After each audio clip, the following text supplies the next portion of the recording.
Денес во просториите на Градска библиотека Борка Талески Прилеп се одржа настан за младите од руралните средини кои сакаат активно да придонесат во зелената транзиција и да се охрабрат во нивните предприемачки потфати.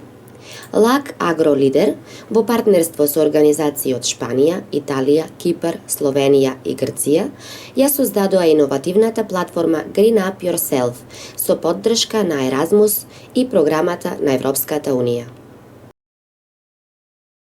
Во организација на локалната акциона група Агролидер во Прилеп се одржува конференцијата Green Up Yourself, се со цел да се промовира зеленото предприемништво и можноста за младите да се вклучуваат во зелените работни места, а воедно и да ги предводат промените во зелената транзиција. Во минатиот период во соработка со Средното општинско училиште Урде Чопела, а воедно и во работка со Универзитетот на Југоисточна Европа во Титово, веќе работевме со млади студенти, млади средношколци и мислам дека младите навистина имаат знаење, им треба само поттик за навистина да ги предводат зелените промени. Како што спомна Марина, најпрво сакам да се заблагодарам за вклучувањето на моето училиште Урде Чопела при реализацијата на овој проект.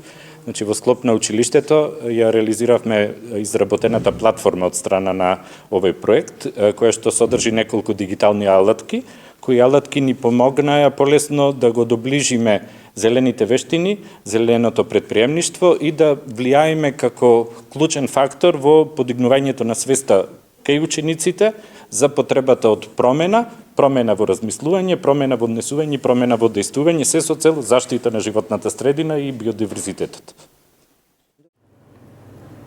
Дигиталната платформа е достапна за сите заинтересирани кои сакаат повеќе да се запознаат со зеленото предприемништво и зелените работни места, а воедно и за наставниците, едукаторите, младинските работници кои сакаат да воведат новини во нивната секојдневна работа со младите. Нашата невладина организација се занимава со разгледување на можностите младите луѓе да останат во руралните средини, затоа што нивната невладина организација во Шпанија дошла до заклучок дека младите често се иселуваат и дека треба да се најдат начини како тие да останат тука. Ние се обидуваме да најдеме начин, да најдеме алат како да ги натераме младите луѓе да останат, се уште не го најдовме начин. Најпрво потребна е поддршка од владата, бидејќи ние како невладина организација ќе ги тренираме, ќе ги обучиме, меѓутоа сепак треба дополнителна поддршка од владата за да може да се оствари нешто и од општината. Моменталната ситуација е таква што знаеме дека многу млади се имаат иселено и оние што се останати ретко кој сака да се занимава со земјоделие.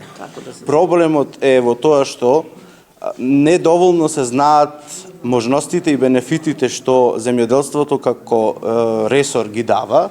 Значи, со подобра едукација, младите можат да дознаат дека земјоделството и тоа како може да биде една профитабилна гранка. Тоа го говорат искуствата од странство, каде што млади луѓе работат во тој сектор и остваруваат бенефит кој е навистина на задоволително ниво. Што треба да се направи кај нас?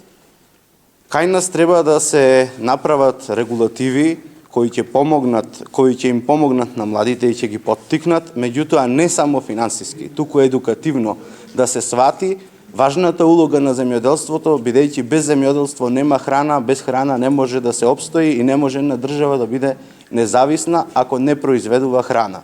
Што побрзо го сватиме тоа и што побрзо сватиме дека мораме да работиме, тогаш успехот сигурно ќе дојде.